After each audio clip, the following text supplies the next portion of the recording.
Over to very big headline. ناظرین آپ کو بتاتے چلیں کہ امریکہ اور چین کے مابین 4.5 ماہ تک جاری ٹیرف وار میں اہم پیش رفت سامنے آ چکی ہے.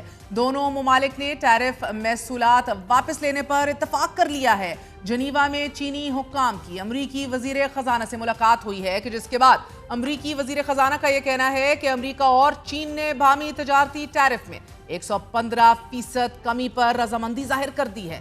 دونوں ممالک نے ٹیرف اقدامات 90 دن کے لیے مؤخر کرنے کا فیصلہ کیا ہے. دوسری جانب چینی وزارت تجارت نے اس تجارتی پیش رفت کو دونوں ممالک اور دنیا کے مشترکہ مفادات کے عین مطابق قرار دیتے ہوئے امید کا اظہار کرتے ہوئے یہ کہا ہے کہ امریکہ تجارت کے معاملے پر چین کے ساتھ کام کرتا رہے گا. اب مذاکرات میں کامیابی کے بعد طے پایا گیا ہے کہ امریکہ درآمد ہونے والی چینی مصنوعات پر 30% ٹیرف عائد ہوگا جبکہ چین درآمد ہونے والی امریکی مصنوعات پر 10% ٹیرف عائد ہوگا. مذاکرات میں کامیابی کے بعد امریکی مارکیٹس میں زبردست تیزی دیکھنے میں آ رہی ہے. ٹرمپ انتظامیہ چین کے ٹیرف میں کمی کر کے اپنے فیصلے سے پیچھے ہٹ گئے ہیں اور اب بیجنگ کے ساتھ مزید باقاعدہ مذاکرات پر بھی آمادگی ظاہر کی گئی ہے.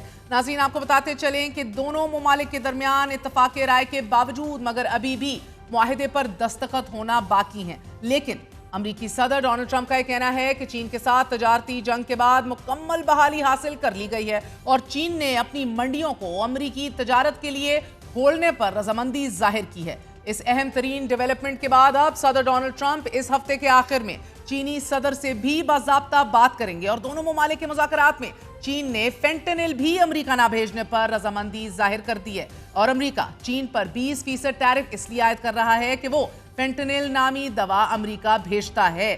ذہن میں رکھیے کہ ڈونلڈ ٹرمپ نے یہ واضح کیا ہے کہ چین نے ان سے یہ وعدہ کیا ہے کہ وہ یہ ڈرگ اب امریکہ نہیں بھیجے گا. 4.5 ماہ تک جاری رہنے والی اس تجارتی جنگ میں صدر ڈونلڈ ٹرمپ بضد رہے ہیں, ایڈمنٹ رہے ہیں کہ وہ اس وقت تک عائد ٹیرف سے پیچھے نہیں ہٹیں گے کہ جب تک دیگر ممالک ٹیرفز کو امریکی ٹیرف سے ہم آہنگ نہیں کر دیتے.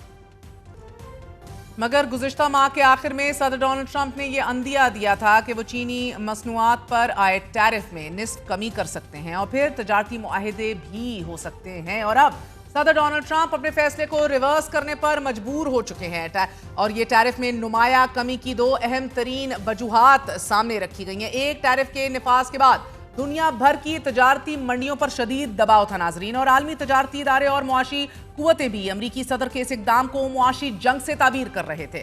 خود امریکہ کے اندر ہی ٹیرف پالیسی کے نفاذ کے بعد ڈونلڈ ٹرمپ کی مقبولیت, اس کی پاپولیرٹی کا گراف بھی تیزی سے نیچے آ رہا تھا اور اس کی دوسری بڑی وجہ چین جیسی بڑی معاشی طاقت کا دوسرے ممالک سے رابطے اور نئے تجارتی منڈیوں تک رسائی کی کوششیں ہیں. چینی صدر شی جن پنگ کی 4 دن پہلے ہی دوسری عالمی جنگ کی تقریبات سے روسی صدر سے مسکراہٹوں سے لبریز ملاقات میں امریکہ کے لیے ایک واضح پیغام بھی پوشیدہ تھا اور یہ تجارتی مذاکرات بھی ایسے وقت ہو رہے تھے کہ جب چینی صدر اور روسی صدر پیوٹن کی قربتوں میں اضافہ دیکھنے میں آ رہا ہے. ساتھ ہی ساتھ چین امریکی تجارتی منڈیوں کی بجائے جنوبی امریکہ اور مشرق وسطیٰ کی طرف اپنا ہاتھ بڑھانا شروع کر چکا ہے اور چین کے سرکاری ڈیٹا کے مطابق ٹیرف کی اس وار کے باوجود مگر چین کی بین الاقوامی برآمدات میں کمی کی بجائے اضافہ ہوا ہے. چین نے اپنی برآمدات کو امریکہ کی بجائے جنوب مشرقی ایشیا کی طرف بھیجنا شروع کر دیا اور امریکہ کو بھیجے جانے والے برآمدات میں 17.5% کمی ریکارڈ کی گئی. دنیا کے معاشی ماہرین بھی اس پر متفق ہیں کہ اگر امریکہ ٹیرف کے نفاذ سے چین کو نقصان پہنچانا چاہتا ہے تو یہ درست نہیں ہوگا. It's not possible. So I guess this is not good. In fact, brilliant news for everybody. So closing off on a win-win situation. Ijazat dijiye, I'll see you all tomorrow. Good night, Allah Hafiz.